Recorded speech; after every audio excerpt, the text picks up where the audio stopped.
Qué bueno que sigue con nosotros aquí en el cabaret y por la señal de redes sociales. Voy a recordarles antes de continuar la trivia del día de hoy para regalarles la revista Nexus del mes de octubre, que en su artículo principal o su tema de fondo tiene que ver con una propuesta de Santiago Levy sobre la seguridad social. La trivia es: ¿cuál es el nombre del rey griego que encabezó a los troyanos en la novela de la Ilíada? Para mayor referencia, es el papá de Héctor, el domador de caballos. Al 618-233-7121, el primero que nos mande la respuesta correcta se lleva la revista aquí directamente en el canal. Oye, Bueno, sí, a ver, y en segundo lugar, digo, si Borritas, ya si nos ayudas con la toma. La revista Algarabía, esta se va a rifar vía solamente Facebook. Métanse a nuestra página de internet y ahí por ahí está ya la dinámica. Es la revista del mes de octubre que hace análisis o hace hincapié en la locura, el tema, abordado desde diferentes aspectos, obviamente por el pretexto de la película de Joker. Y pues bueno, vamos ahora sí al tema central que nos ocupa. Le doy la bienvenida a don Jesús Nevares Pereda, analista y editorialista del periódico Victorio. Bienvenido, don Jesús, un placer tenerlo con nosotros. Un saludo a tu auditorio, bienvenido, a los compañeros del cabaret. Gracias por la invitación. Don Jesús, el tema coyuntural desde hace 8 días ha sido la cuestión de la seguridad pública, el tema de la captura de Ovidio Guzmán. Yo quisiera platicar con usted y compartir con el auditorio desde su punto de vista y su perspectiva, y sobre todo el análisis histórico, cómo ha sido la historia de la seguridad en México. ¿Cómo debemos abordar este tema para entender lo que sucedió hace unas semanas? Yo creo que es motivo de un análisis histórico serio, profundo, ¿no? Porque la violencia es una consecuencia, no es una causa. Claro. La consecuencia fue definitivamente la presencia del narcotráfico, que tiene, cuando menos, hay coincidencia en que sus orígenes los propició Estados Unidos. Estados Unidos en la Segunda Guerra Mundial estaba urgidísimo de heroína. Su población estaba en una salida de recesión fuerte, no tenían mucha capacidad de producción, y empezaron a enseñar a mexicanos, a sudamericanos que vivían en Estados Unidos a cocinar heroína. El cocinamiento de heroína después se vino a México con el disimulo de Estados Unidos, que lo requería para sus heridos en la Segunda Guerra Mundial y para los aliados. Claro, en general. Cuando termina la Segunda Guerra Mundial, regresan los soldados, muchos adictos, y se extiende la drogadicción, la adicción, que luego va teniendo una serie de metamorfosis. Claro. Decir que en México no se consumían drogas, es faltar a la verdad. Claro. Pero ¿qué pasa? Hubo una metamorfosis. Si tú ves una investigación de este cantante Oscar Chávez, tiene una canción que se llama con los ojos retecolorados y la boca reseca, en alusión a la marihuana, y esa canción viene desde finales del siglo XIX. Luego en la Revolución Mexicana se hizo a base de marihuana, ¿no? La raza tenía miedo, pero se ponía bien loca, y le entraba, ¿no? Duro. Y militares del rango de generales como Victoriano Huerta eran adictísimos a la marihuana, ¿no? Claro. Pero antes había consumo de hongos. Los hongos alucinógenos son prehistóricos. Que además son parte de la cultura herbolaria, de la herbolaria mexicana, ¿no? Los aztecas, sí, los mexicas. Así es, era prehispánica. Pero ha tenido una metamorfosis, y de esas formas de estimulación que inclusive no estaban muy penadas ni perseguidas, se pasa a un problema social, y ese problema social deriva en la constitución de grupos, de bandas, de cárteles, y los Estados Unidos empiezan a asesorar, estableciendo un programa aliado para combatir pero de manera muy errónea. ¿Como para qué fechas estamos hablando de ese programa? Ya cuando Estados Unidos se preocupó por regular o... Yo creo que la entrada de la DEA a México debe de haber sido por allá por los 70s, 80s. Ok. Entra ya la DEA para asesorar a Estados Unidos con programas, con proyectos, con financiamientos, pero nunca viendo las causas. Claro. Ese era el problema, ¿no? O sea, se atacaba vaya la delincuencia, pero no solo las consecuencias, pues, Así no las es. causas. Entonces, el ataque fue en función de los narcotraficantes y no las causas que los llevaron y los involucraron a este hecho y los siguen involucrando, que son causas sociales profundas. Claro. Marginación, pobreza. Falta de oportunidades, un subdesarrollo terrible, una exclusión, en fin, una serie de situaciones adversas, fundamentalmente en las clases bajas. Claro. Porque la adicción se volvió después un tanto clase mediera, tanto de snob. Acuérdense cuando el 68 los hippies. Acabamos de tener aquí en Durango a Javier Batis, lo entrevistó tu papá. Sí. Javier Batis es un icono de la... Andaba bien high. Sí, así consumía, así componía, Sí. ¿no? No, era un ícono, Maestro de Carlos sigue Santana, siendo, ¿no? por ejemplo. Santana, ¿no? Bueno, Batis es maestro de Santana. Claro. Y eso, Sí. y eso que hubo, vamos, en nuestro país no se veía como en otras partes del mundo, ¿no? Claro. Había control, había restricciones. Pero entra un fenómeno muy especial en esa época, que es la droga sintética con el LSD. Es la primera entrada. Lucy in the Sky with Diamonds. Así es. El nombre de la canción. Bueno, qué pues es que... conocedor. Bueno, pues se escucha Deep Purple. Y entonces, se va los narcotraficantes y los elaboradores de drogas van descubriendo que se pueden hacer drogas sintéticas hasta que la marihuana, que era muy señalada en los 70, pasa a segundo término. Ya hacer marihuana era así como muy light. Y empiezan las drogas duras, las anfetaminas, no sé cuántas drogas hay, y la entrada de las materias primas, fundamentalmente por la cuenca del Pacífico, por el puerto de Lázaro Cárdenas, están las bandas así muy fuertes. Manzanillo. Manzanillo, claro, sí. Y entonces, las drogas van teniendo una mutación permanente, una metamorfosis, pero junto con ellas hay una metamorfosis también de quienes la trafican, de quienes la cultivan, de quienes la venden, de quienes la circulan y hasta quienes la consumen.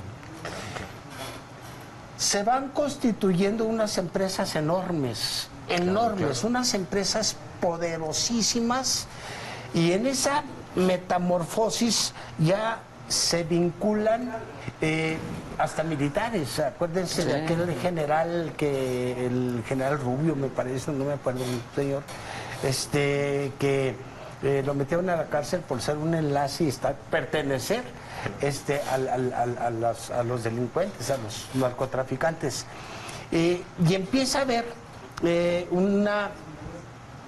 una composición más compleja, que van desde empresarios que lavan dinero del narcotráfico. Es toda una red de complicidades, de protección, de lavado de dinero. Es un verdadero consorcio que a veces, bueno, cuando menos hay una analista que se llama Leticia Salazar. Ella tiene un libro que se llama El enemigo en casa.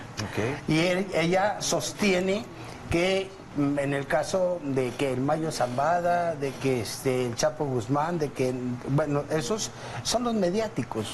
Claro. Son los mediáticos. Sí, pero ellos no tienen ni capacidad ni preparación para ser los gerentes fundamentales del consorcio. Son parte, ¿no? Y eso parte de eslabones débiles. Pero son a los que avientan para detrás de ellos y actuar como tramoya, esconderse, los de cuello blanco, son formas muy difíciles de penetrar y decir, ahí hay políticos, ahí hay empresarios, jueces, deportistas, cantantes, artistas, Julián Álvarez, conductores de televisión. No, pero conductores buenos, nosotros no completamos ni para los Yo soy cafés. natural, por ejemplo. Sí, noté, pues. Ahorita que toca el tema de los conductores de televisión, pues está el caso de Paco Stanley. Claro. Sí, el sí, gallinazo. El gallito, ¿no? Por eso aquí no bailamos, no va a ser la de males. Y el Pirulí, tenemos por a nuestro ejemplo. Ah, bueno, cierto. El Pirulí era un buen cantante. José. No salió en las entrevistas. ¿Cómo reconoció que...?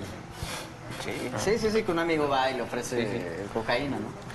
Yo tengo, hablando de todo este rollo, siempre he tenido una duda y es porque, por ejemplo, en Estados Unidos o las agencias que combaten la droga o que asesoran a países, Colombia, México, me parece que son buenos casos emblemáticos, todas las agencias son estadounidenses. ¿Y por qué en Estados Unidos nunca vemos anuncios de captura o por qué nunca vemos las capturas de, tal vez no les llamemos capos, pero sí los que se encargan de distribuir?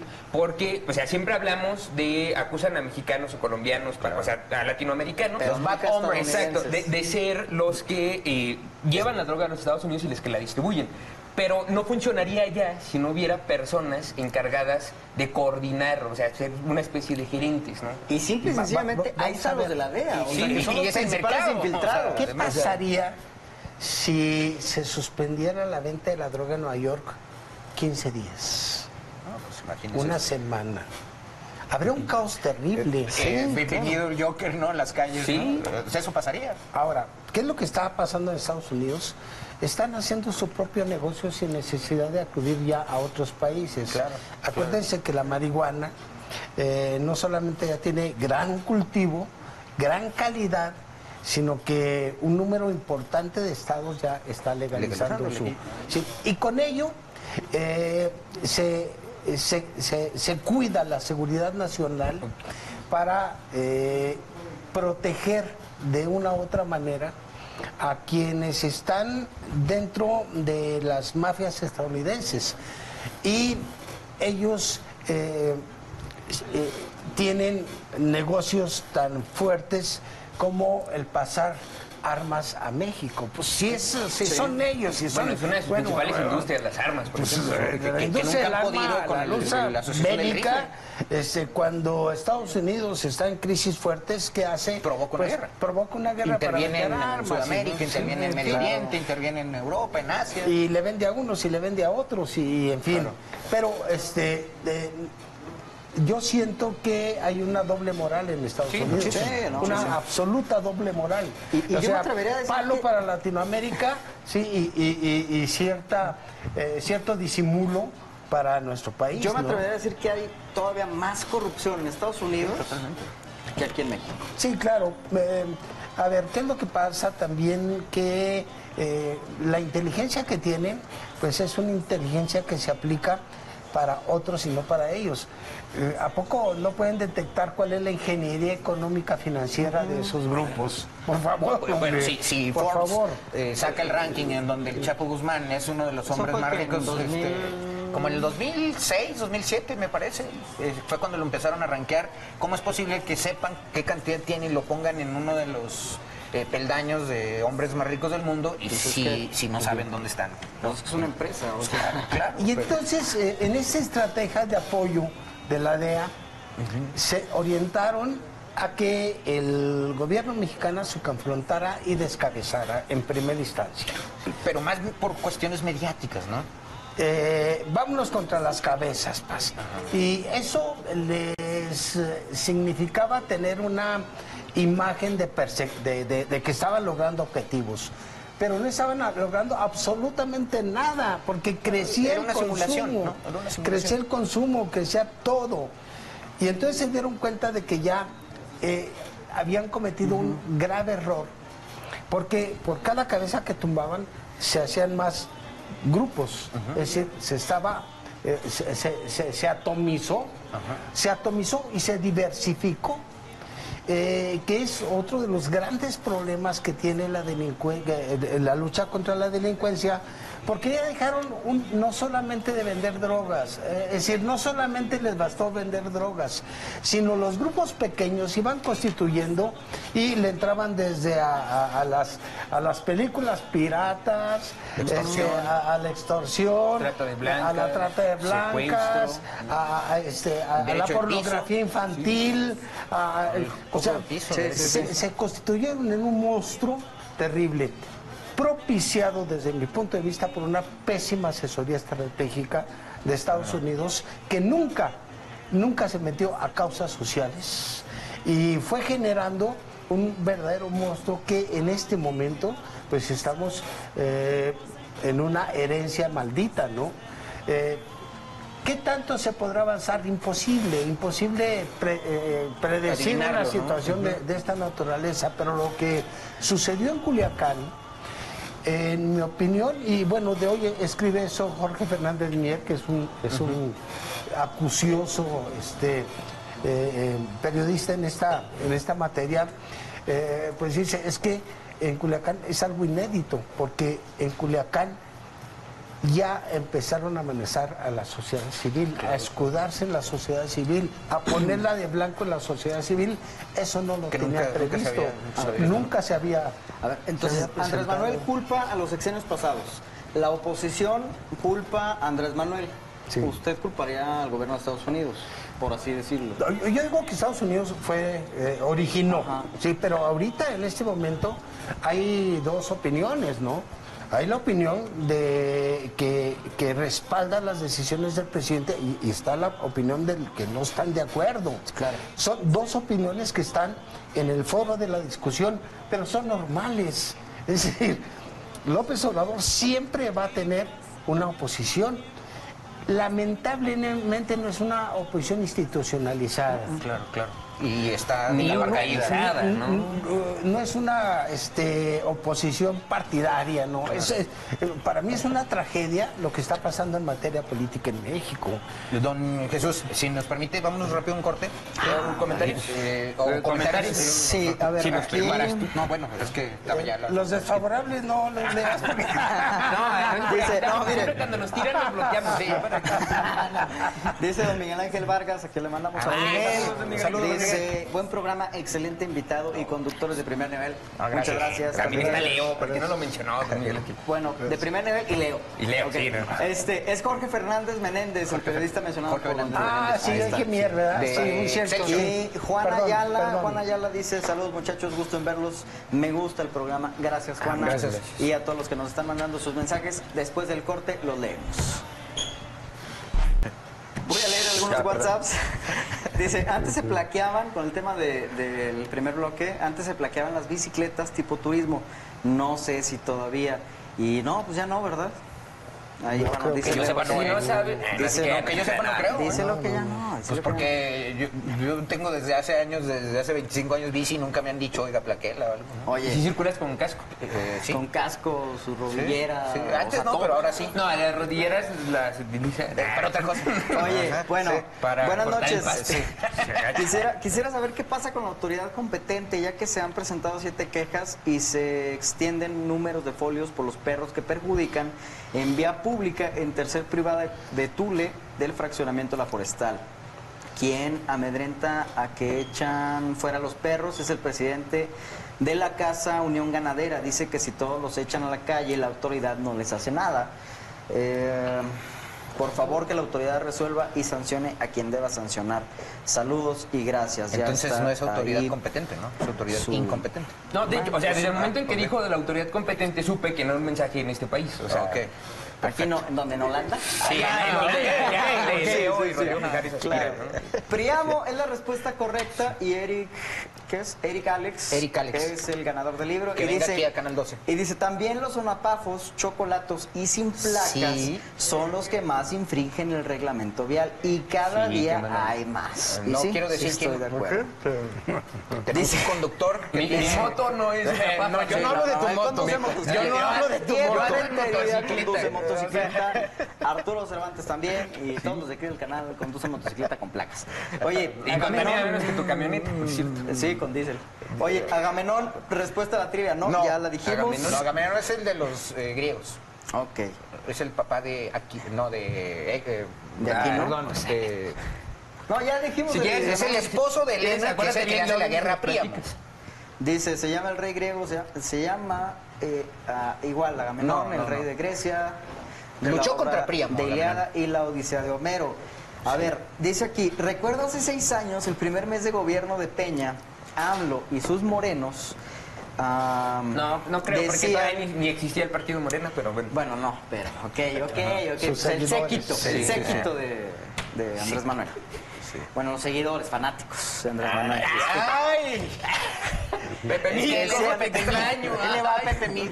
Decían que los muertos de ese mes ya eran de Peña. Mi pregunta es por qué entonces los 2.600 muertos en sus primeros 10 meses no son de su gobierno y siguen culpando a los otros. Nadie ha dicho eso. No son 2.600, ¿sí? Y nadie ha dicho eso. De hecho ya hay más, ¿no? Sí, o sea, y desde el 1 de diciembre ya cuentan para él. Es que, pero siempre hemos dicho... a ver, Andrés Manuel no los asume, o sea, dice que es culpa del gobierno de Calderón. Pero él dice, está preguntando que del comandante nosotros no. Pero así como no son de Andrés Manuel los muertos de los primeros meses, ya ahorita ya sí son, tampoco las cosas buenas que sucedieron en los primeros meses. Pero era parte de la dinámica que ya traía el país. Ok, correcto. La señora María... Era gracias a Pepe Mit y su trabajo en la Secretaría de Hacienda. Sí, de Benítez también. La señora María Dolores dice, saludos, excelente programa. Y ustedes están de 10. Enhorabuena, cabareteros. Ánimo. Muchas gracias, señora María Dolores. La vamos a ir a visitar allá al centro comercial, ahí en su isla. No podemos decir el nombre, pero... Sí puede. Como ahorita sí les regaló a los del panel comercial. Sí. Aquí en bueno, pero... Cuando hablamos de preservativos. Dijo bolsa de pan. Me equivoqué, dijo bolsa de pan.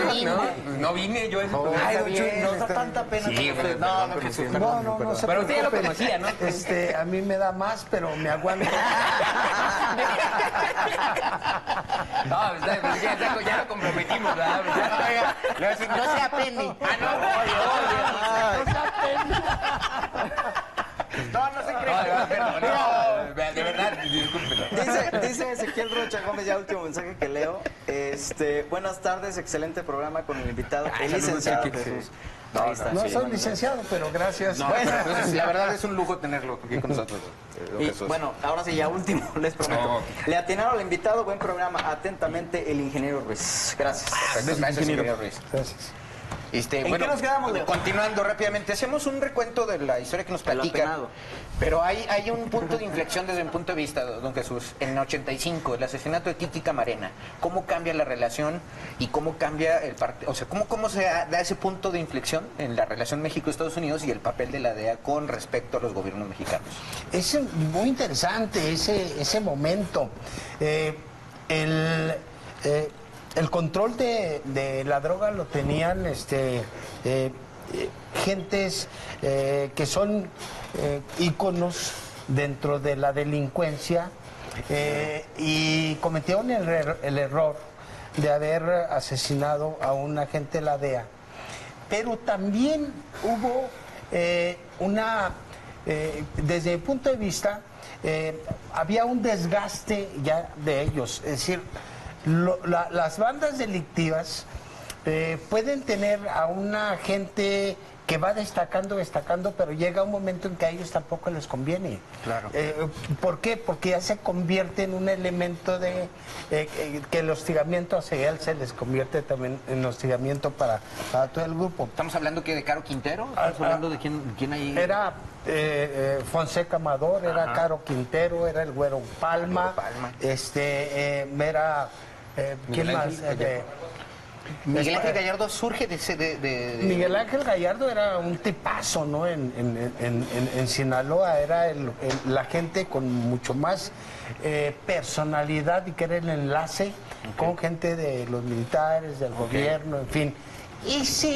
Esa generación, en mi opinión, dejó de servirles ya y tenían la necesidad de crear relevos generacionales. Ese es el momento de esa inflexión que mencionas, ¿no? el agotamiento de esos líderes, el agotamiento de imágenes, la confrontación entre ellos, urgía nuevos liderazgos en donde surge el Chapo y que los chapitos y que los chapotes y que los chaparros, pero se les escapa, se les escapa el control. Y es cuando entramos a la atomización. La atomización de por ejemplo, en Guerrero y en Michoacán es terrible. Es terrible que los menchos, que los recientemente los templarios y no sé cuántas. Y luego se desplazan a Guanajuato. En Guanajuato crean de veras un pavor social. Luego hay un desprendimiento de ellos en Tamaulipas con los Zetas. Hay un desprendimiento y con la muerte de un capo en Ciudad Juárez también se hace una crisis que trae como consecuencia atomizaciones y confrontaciones que impactan en la sociedad civil. En la sociedad civil y la disputa de lo que llamamos los territorios, porque ya no eran terrenos disputados por grupos bien localizados, ya no sabíamos cuántos grupos estaban disputando los terrenos. Se habla pues de más de 50 grupos, no sé cuántos, muy atomizado, y se les escapa el control, tanto al Estado o tanto a los capos de cuello blanco. Acuérdense que se habló inclusive cuando la muerte de Camarena, que estuvo Bartlett, se habló de que Bartlett estuvo ahí, era secretario de Gobernación y que había estado ahí. Era la temible cierto o no, pero es Seguridad. parte, ¿no? Es parte de esa polémica, de esa controversia que existe de los grandes políticos en el conocimiento exacto de cómo está la realidad del narcotráfico. Ahora, pues está la polémica de si el gobernador de Sinaloa sabía o no sabía. Si la DEA había instrumentado, había participado, había hecho el diseño, sí o no. Es muy confuso. Bueno, según esto, Quirino se reunió con miembros de la DEA. Así es, 17 días antes. Sí, desde el 11 de septiembre. El 11 de septiembre fue la reunión con los integrantes de la DEA para precisamente llevar, o bueno, organizar lo que sería el operativo donde iban a capturar. Porque me parece que legalmente pueden participar los de la DEA si hay orden de extradición, ¿verdad? Ajá. Ese es el argumento. En el caso de la Operación Cóndor, cuando capturaron al Chapo Guzmán. Así es. Ellos fueron prácticamente los que lo detuvieron, con el soporte de apoyo militar. Que era la Marina. Era la Marina ahí, que actuó, bueno, pero con un diseño y una participación muy directa. Claro. Está en duda, ¿participaron o no participaron en este diseño los de la DEA?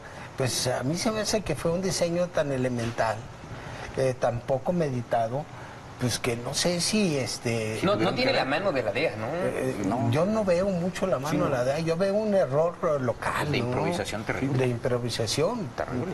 Y que a mí me parece que esto obliga a López Obrador a hacer una profunda revaloración de estrategias, de seguridad, o sea, ya deberían haber caído de infiltraciones, de armamento, de logística, en toda su más alta expresión, porque no se pueden cometer una situación de esta naturaleza. Y poner en evidencia la vulnerabilidad de la sociedad, ¿no? Porque ahí es lo que estuvo en juego, ¿no? Para mí fue acertado que no hayan desatado la confrontación, porque sí había habido bajas muy fuertes.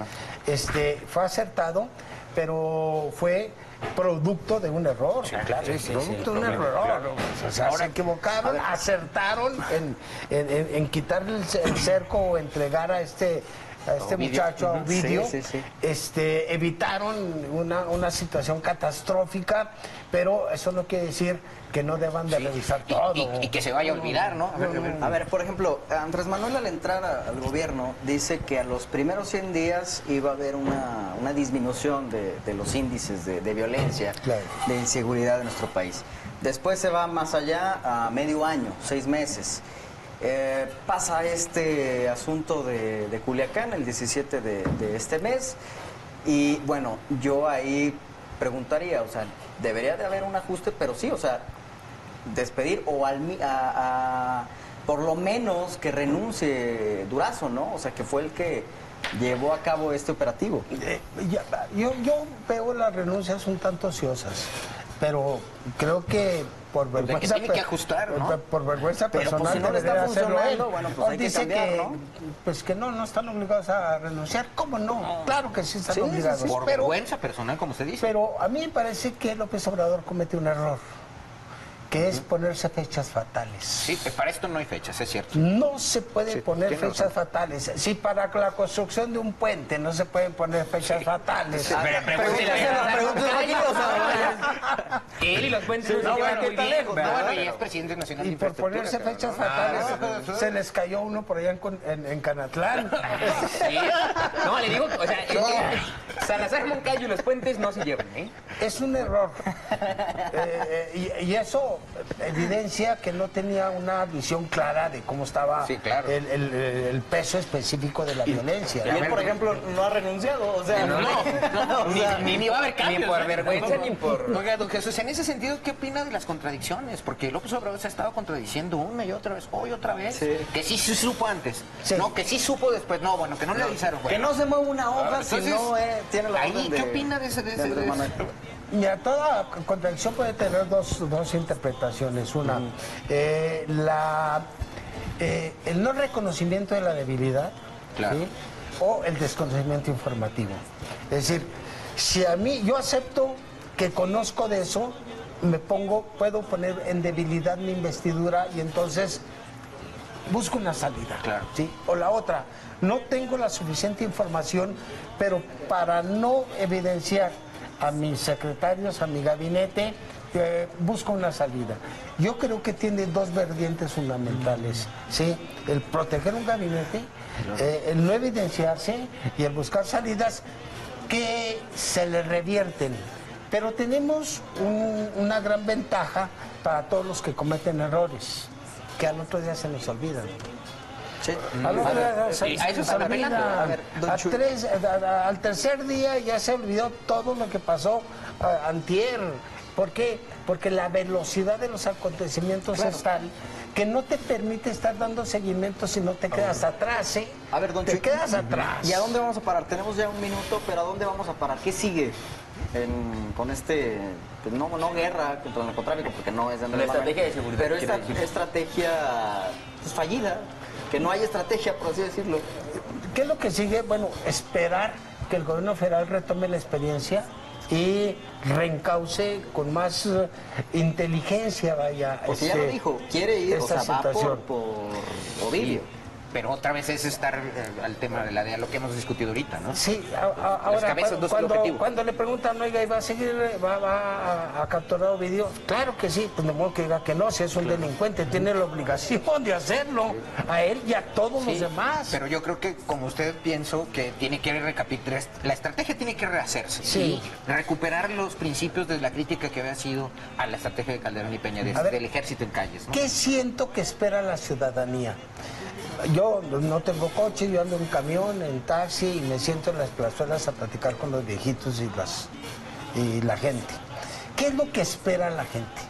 La gente espera, primero, que siga avanzando los programas de seguridad social. Claro. Es un paliativo para tener una menor sensación de peligro personal. Y la otra es que se vaya disminuyendo el número de muertos. Acaban de mencionar el número de muertos que hay. Aquí a mí no me interesa saber si es de este gobierno, si eran más, si eran menos. A mí lo que me interesa saber es que disminuya, Que ya no haya, que ya no haya. Nunca va a dar a dar resultados en cero. Pero es urgentísimo que vaya. Gracias, don Chuy. Que se le vaya a Mire, y ahorita ya Gracias, está don Chuy. corriendo. Se queda con su Gracias. Gracias.